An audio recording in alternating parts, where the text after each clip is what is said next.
कमण्डलोदर कट्यान्तराशक त्रैगुण्यरहित त्रैलोक्यपालक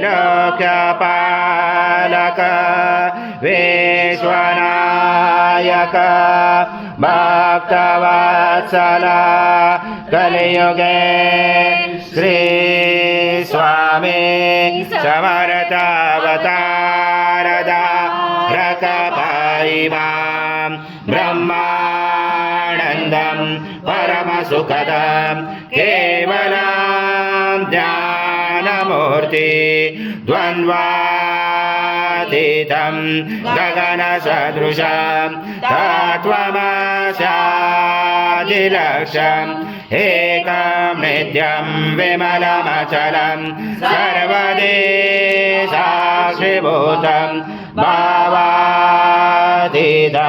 त्रिगुणरहितं सद्गुरुं तं नमामि गुरुर्ब्रह्मा गुरुर्विष्णु गुरुर्देवो महेश्वरः गुरुर्साक्षात् परब्रह्मा तस्मै श्री गुरवे नमः।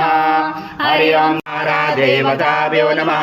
घृतस्नानं समर्पयामि घृतस्नानान्तरेण शुद्धोदकस्नानं समर्पयामि सकलपूजाते सर्वोपचारार्थे गन्धपुष्पं समर्पयामि शेषोपचारार्थे प्रार्थना पूर्वक नमस्कारं करोमि।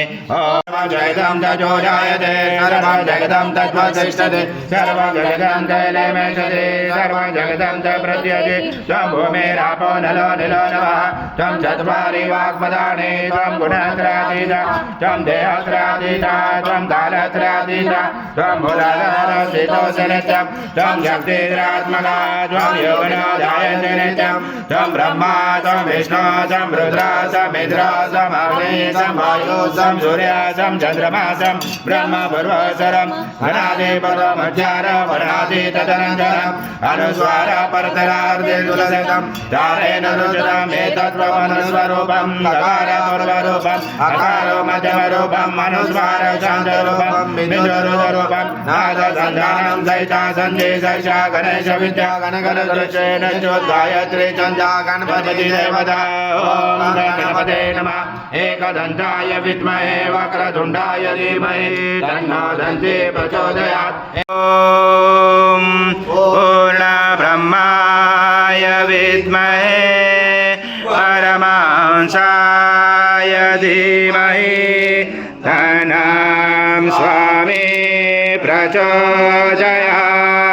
श्री सद्गुरु स्वामी समर्थ महाराज देवताभ्यो नमः।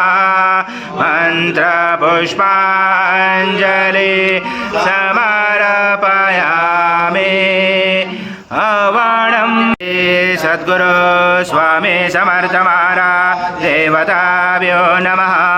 प्रार्थना पूर्वक नमस्कारं करोमि। हरि ओं तत्स हरि ओं तत्स हरि ओं तत्स। श्री स्वामी समर्थ जय जय स्वामी समर्थ। श्री स्वामी समर्थ जय जय स्वामी समर्थ।